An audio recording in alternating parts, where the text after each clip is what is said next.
جميعا ورحمة الله وبركاته. So tonight we're going to go through two verses of Surat Al-Raad, verse number 25 and 26. Inshallah, Hajj Samir is going to fix the sound for us, inshallah. Bismillah ar-Rahman ar-Rahim, alhamdulillahi rabbil alameen. والصلاة والسلام على أنبياء الله جميعا وعلى سيدهم وخاتمهم حبيب إله العالمين أبي القاسم المصطفى محمد.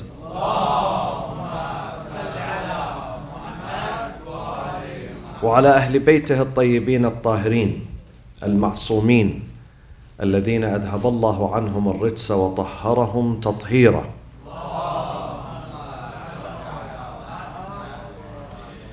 أعوذ بالله من الشيطان الرجيم. بسم الله الرحمن الرحيم. والذين ينقضون عهد الله من بعد ميثاقه ويقطعون ما أمر الله به أن يوصل ويفسدون في الأرض أولئك لهم اللعنة ولهم سوء الدار. الله يبسط الرزق لمن يشاء ويقدر. الله يبسط الرزق لمن يشاء ويقدر وفرحوا بالحياة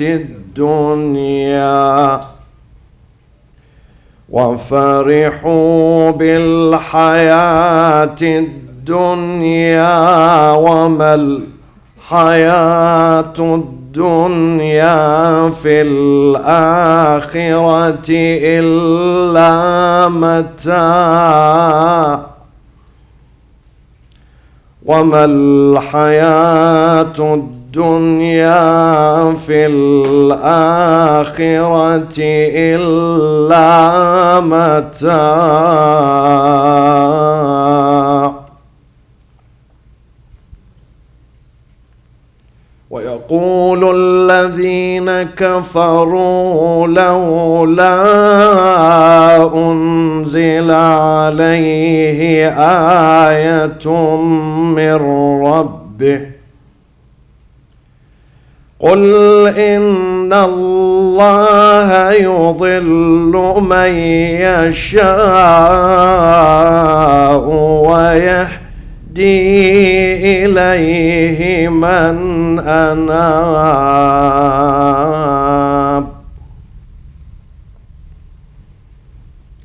الذين آمنوا وتطمئن قلوبهم بذكر الله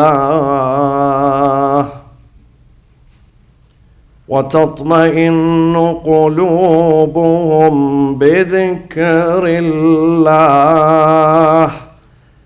ألا بذكر الله تطمئن القلوب. صدق الله العلي العظيم.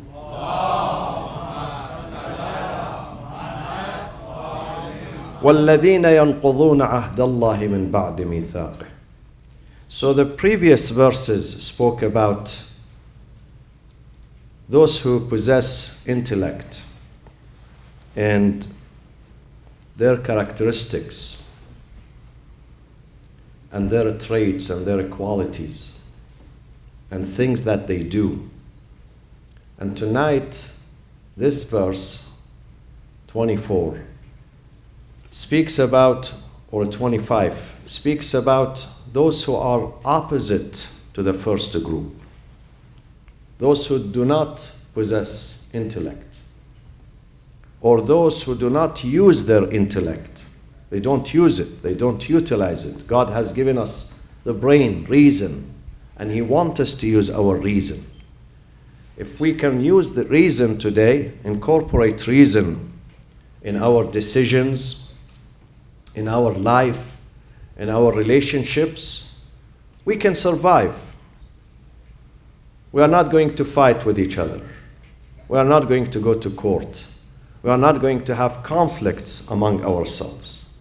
But when we put reason aside and we resort to anger, to frustration, to emotions, to prejudice, the result is going to be that our life is going to be in disarray and shattered.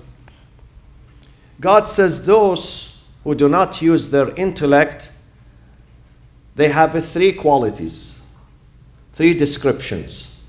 Description number one, وَالَّذِينَ يَنْقُضُونَ عَهْدَ اللَّهِ مِنْ بَعْدِ مِيثَاقِهِ. Those who break their promise that they made with God.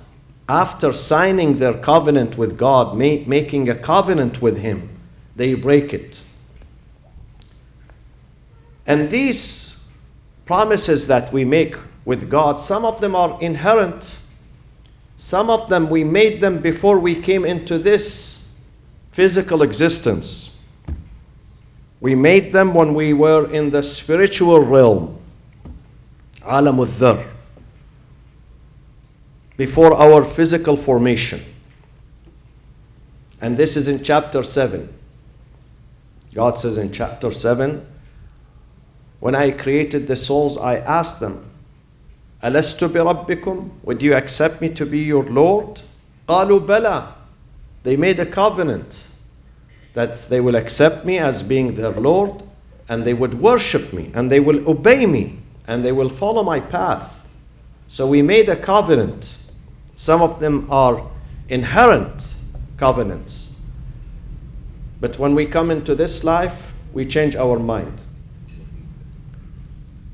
I know a person who imported a husband from overseas. She's a citizen of this country, but she imported a husband from overseas. And he promised her, I'll do this, and I will work from first day. I will get driver's license, I will go to school, I learn English, I do this, I do that. Once he arrived into this soil, he changed his mind. He broke all his promises with her. He changed his mind because he wanted to come to America. We did the same with God. We made many covenants with Him, but when we came into this life, we changed our mind. So we broke these promises. يَنْقُضُونَ عَهْدَ اللَّهِ مِنْ بَعْدِ مِيثَاقِهِ. And also we have other type of promises in this life. Marriage is a promise. Marriage is a covenant. Marriage is a contract. We have to honor it. Marriage has two sides, husband and wife. They agree that they live in peace, they help each other, they'll be for each other, they'll support each other, they don't take advantage of each other, they raise children, both of them have to be responsible. But then when the marriage is done, either both forget or one of them, they break their promise, mithaq, the covenant. Friendship also is a mithaq between two people. A father and a son, they have mithaq. A mother and her daughter, her children, they have made covenant. She made a covenant, I will take care of my children. I would not abandon them. A father that abandons his children, he broke his promise. يَنْقُضُونَ عَهْدَ اللَّهِ مِنْ بَعْدِ مِيثَاقِهِ. A business deal is a covenant. When you give your word and you sign, you put your signature. You have given your promise. You have to honor it. A business deal. When you work as a partner with your partner in a trade, in business, then you have to remain true to that. Don't break it. We learn how to honor our promises from our imams. On his way to Karbala, Imam Hussein was intercepted by that famous man, Hur ibn Yazid al-Riyahi. Al-Hur, then he of course repented and he became one of the loyal companions of Imam Hussein. But he was only with 1,000 soldier with him. He said to the Imam, I have an order from the Caliph, not the Caliph, the governor, Ibn Ziyad in Kufa. I would not allow you to go to Karbala or to Kufa. You have to go back to Medina or I will arrest you. So the Imam said, you cannot arrest me. I'm not someone who will give in to the desire of the Caliph. I'm a revolutionary man and I'm seeking martyrdom and you cannot arrest me. I'm going to fight.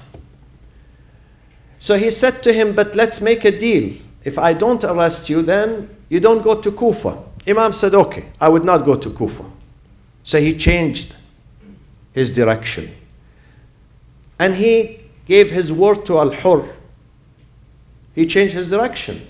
After giving his word to Al-Hur, and then he started moving into the direction of Karbala, because God wanted him to go to Karbala. These are all formalities. God wanted Imam Hussein to reach the soil of Karbala, not to go to Kufa. Yes, his destination was Kufa, but God had the real plan for him. The real plan was for him to be diverted from Kufa and go to Karbala and meet his destination there. So some people came to Imam Hussein. They said to him, Ya Ibn Rasulullah, there is a tribe not far from here. They have thousands of fighters who are willing to defend you. Break your promise to Al-Hur. Break your promise. Another military man, he will say, of course I will break it, because I want to win, but not Imam Hussein. Imam Hussein said, I gave my word to an enemy. I'm not going to change it. I have given him my word and I change my direction. Even if there are thousands of supporters I have, since I have given him my word, I would not change it. We learn honoring our word from Imam Hussein, from this leader. They would not change their promise under any circumstances. When they give their word to someone, they fulfill it. They don't change their mind. Because when you give your word, you are making a covenant, commitment. You cannot change it. You cannot withdraw. You cannot say, like this crazy lunatic man who's sitting in the White House, that we signed the deal 2015 with Iran and we can change it anytime because it's not working for us. You cannot say that. You put a signature, you have to honor it. You have to honor it. We learn this from our imams, from the Prophet of Islam, Muhammad sallallahu alayhi wa sallam. So the first character of those evildoers, they break their promise. وَالَّذِينَ يَنْقُضُونَ عَهْدَ اللَّهِ مِنْ بَعْدِ مِيثَاقِهِ. You cannot trust them. You cannot trust them. They break their promise. They break their covenants. وَيَقْطَعُونَ. The second trait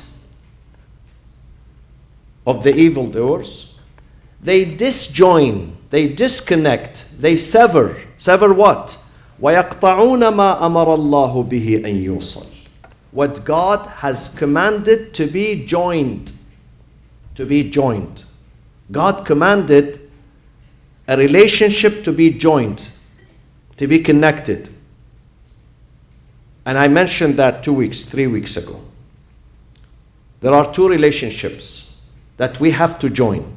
One with God and those that God chose, like prophets and imams. This is one relationship. They disconnect their relationship with God. They disconnect their relationship with the Prophet Muhammad. And many of them, unfortunately, disconnect their relationship with Al Muhammad, the family of the Prophet sallallahu alaihi wasallam. God asked them to connect with the family of the Prophet. Where is that? Check it out. Sahih Muslim, the most credible book in the Sunni tradition, Sahih Muslim. The Prophet says it 3 times. 3 times. He repeats 3 times. Alaykum bi ali bayti. Allah, Allah fi ali bayti. When I leave my community, take care of my family. Follow them. Don't disconnect with them. Do not abandon them. Do not go after others. My family. Allah, Allah fi ahli bayti. Allah, Allah fi ahli bayti. They disconnected. Imam al-Sadiq says about this connection, يصلون ما أمر الله به أن يوصل. He says, نزلت في رحم آل محمد عليهم الصلاة والسلام. What God means in this verse is that you connect with the family of the Prophet. Do not disconnect with them. You're going to lose. You're going to be confused in this life. When God has appointed wonderful people for you, honest people. يا أيها الذين آمنوا اتقوا الله وكونوا مع الصادقين. If you want to enjoy this life, if you don't want to go into the wrong direction, follow the truthful people. People who speak the truth. مع الصادقين. Don't go after people who do not have good history. They don't have good background. اتقوا الله وكونوا مع الصادقين. Sadiqeen, they are not going to take you into the wrong direction. Those Sadiqeen, the honest, truthful, they look at the akhirah. They are not the people of dunya. They are not enchanted with this dunya. They were designed and made and prepared for the next one, not this one. They are not going to fight over a seat, over khilafah. They are not going to do that. So stay with those. Stick to those people. Do not disconnect.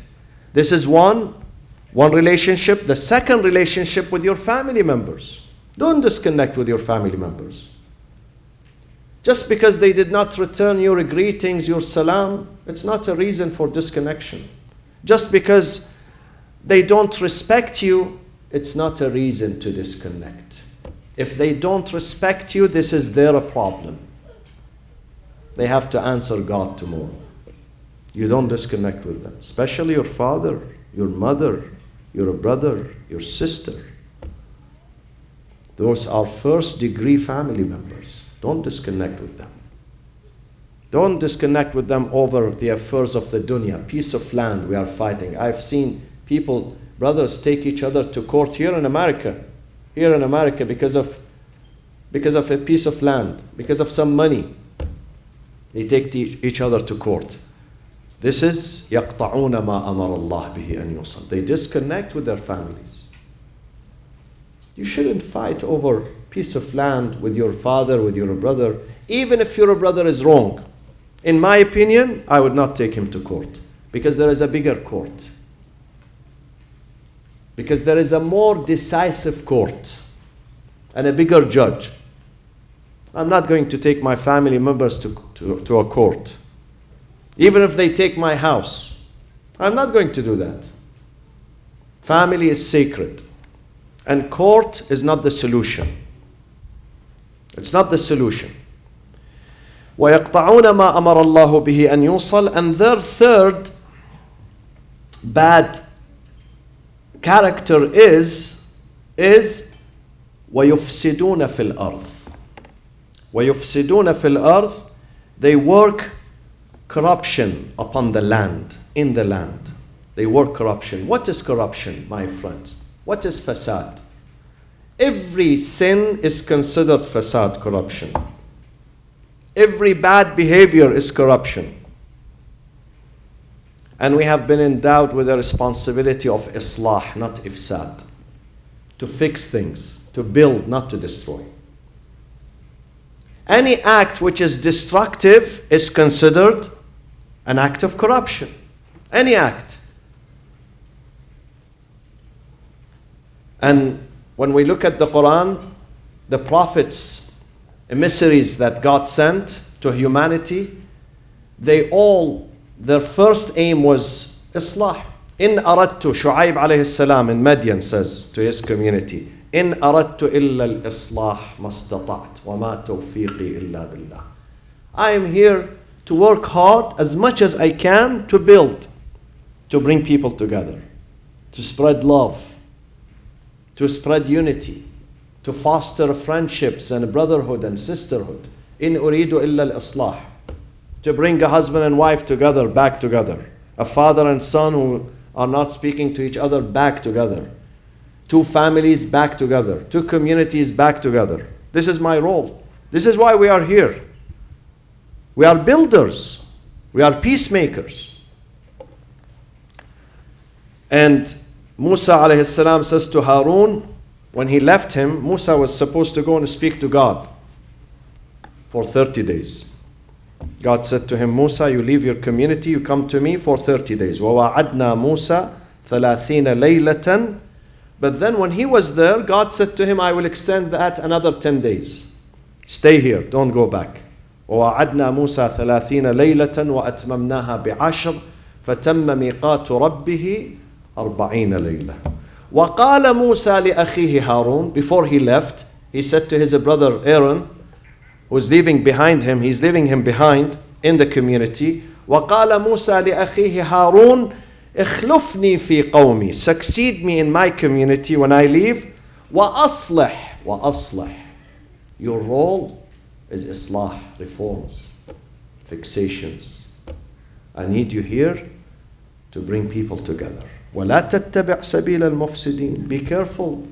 Do not follow the path of the destructives and the arrogant and those who commit mischief. We are here for islah, my friends. This is our job. When a mother finds two of her children, they don't speak to each other, she has to interfere. When a father finds his two brothers are not speaking to each other, or two of his sons are not speaking to each other, or two neighbors, or two friends, we have to use our talent.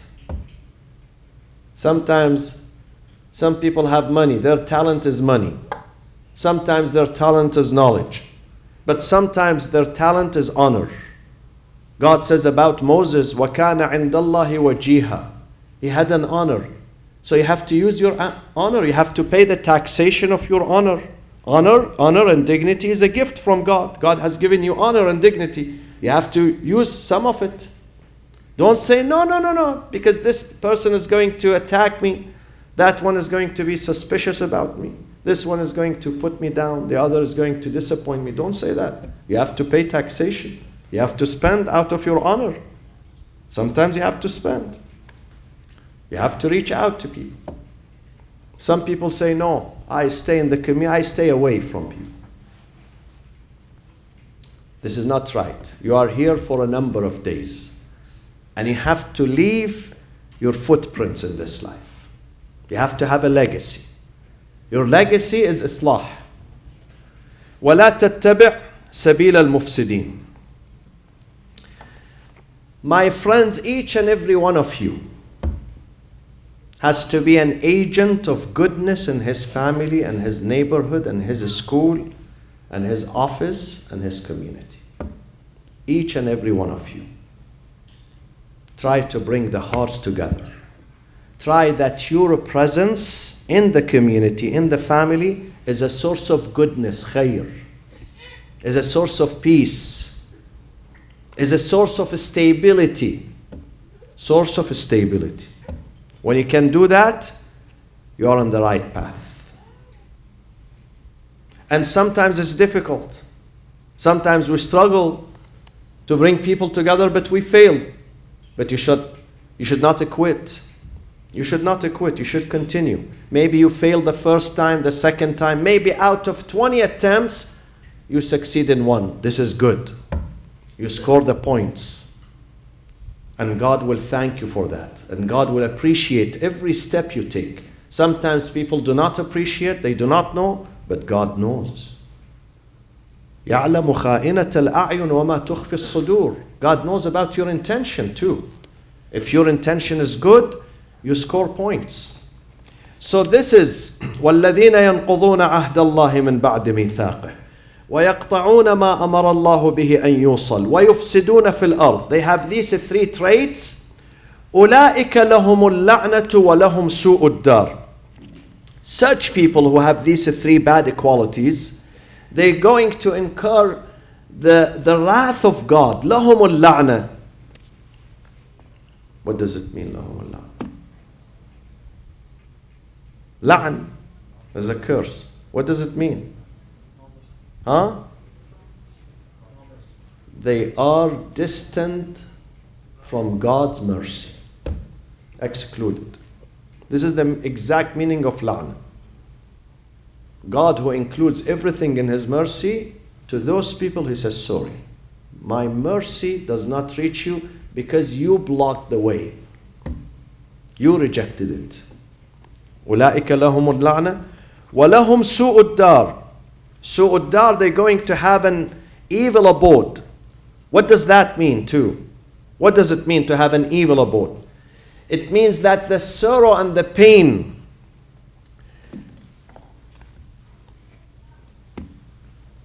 that they're going to experience, it is going to veil them from God. وَلَهُمْ سُوءُ الدَّارِ. God is there to help. God is the source of light, source of happiness, source of forgiveness, source of every beauty in this universe. But some people draw the curtain. They say, God, thank you. We don't need your beauty. We don't need your light. Leave me alone. This is what they do to themselves. They draw a curtain between them and the beauty of God and the light of God. And God says in the Quran, وَمَنْ لَمْ يَجْعَلِ اللَّهُ لَهُ نُورًا فَمَا لَهُ مِن نُور. If God disconnects His light from you, or you try to disconnect God's light from yourself, then Edison Company cannot help you anymore. If you bring the best and the biggest generator in the whole world, it would not provide you with light. فَمَا لَهُ مِن نُور. فَمَا لَهُ مِن نُور. Why? Because God is the source of nur. Allahu nuru samawati wal ard. The real nur, the real light, is generated by Him. He is the light. And if He withdraws His light from you, you would live in darkness. And then we go to the next one and we conclude. Allahu yabsutu ar-rizqa liman yasha'u wa yaqdir wa farihu bil hayati ad-dunya wa ma al-hayatu ad-dunya fil akhirati illa mata'. God is the one who outspreads, yabsut, outspreads and tightens the sustenance for whomsoever He wants and He likes. Sometimes God extends and outspreads sustenance, someone becomes rich. Sometimes God tightens the sustenance for some people and the provision. He tightens. Allahu yabsutu ar-rizqa liman yasha'u wa yaqdir. Yaqdir in this context, listen to this. Yaqdir is when it is tightened. His business is not working. There is no income. There is loss. The business is down. Sales are down. But is that being done by God out of injustice?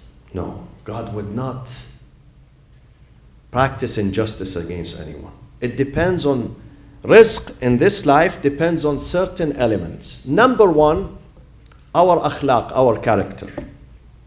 God says, if your akhlaq, if your manners are good, I'll be generous with you. If you are generous with people, I'll be generous with you. If you are stingy with people, I'll be stingy with you. If you give to others, share with others, I will give it to you. I'll give to you. So it depends, number one, on people's character, on people's soul. Some people, their bank account is empty balance, zero balance, but their heart is full. And some people, their bank account is overflowing, but the heart is dead and dark and stingy. I've seen this in every community, in every family, in every society. I see this every single day. I've seen sometimes people have little money, but when it comes to giving and sharing, they are the most generous. And I've seen the opposite. It depends on your akhlaq. This is number one. Number two, sustenance also depends on your intelligence. God wants you to use your intelligence to make more money. What's wrong with that? To have a better job. God wants all of us to have the best job in town. All of us.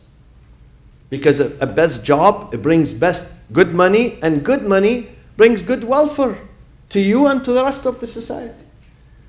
God wants you to make more money so you can help more and more and more.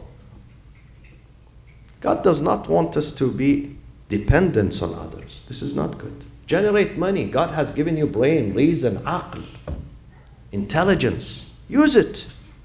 So it depends on that.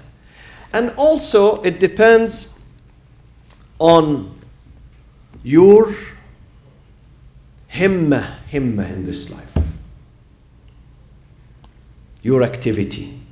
When you take life serious. وَأَن لَيْسَ لِلْإِنسَانِ إِلَّا مَا سَعَى وَأَنَّ سَعْيَهُ سَوْفَ يُرَى. Go to work. Try to find a job. Don't sit at home.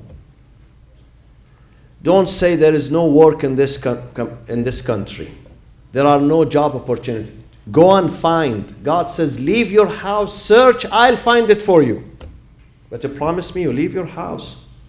God says, I would not bring job to your room, to your bedroom. I don't do that. We don't have room service in Islam. You have to leave your room. You have to leave your room. Go to the marketplace. Look for a job. God says, I will find you one. I'll find you one, I promise you. وَأَن لَيْسَ لِلْإِنسَانِ إِلَّا مَا سَعَى وَأَنَّ سَعْيَهُ سَوْفَ يُرَى. Don't be temple. Don't be lazy, sitting at home doing nothing and say, well, there is no work outside. And someone came from one of the countries and he didn't work. So they tell him, why don't you apply? Why don't you apply here, there? No, this is not good. This is not befitting my family. This is my father was fulan merchant. How can I? He wanted to be CEO of, whatever company, Twitter or Facebook. He wants to be right away the CEO of that company. Doesn't work. Doesn't work.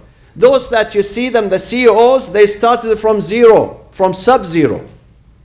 Some of them, they survived on minimum wage when they were young. And they made a fortune after that. You have to begin from zero. We have to humble ourselves.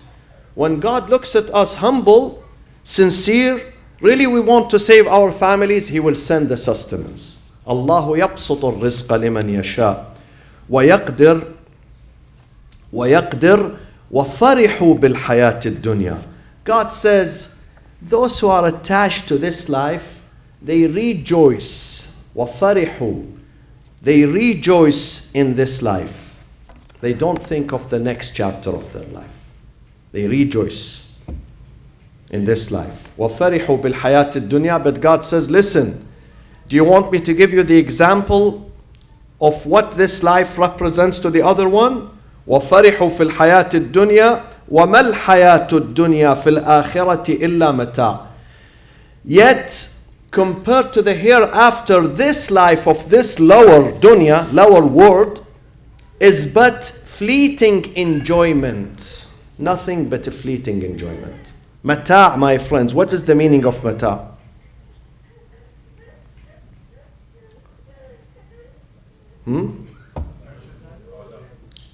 Mata' is when you take a provision. Nowadays, when you fly, how many bags you take with you? Small carry-on. Because these airplanes, American Airlines, United Airlines, Delta, I call them concentration camps, believe me.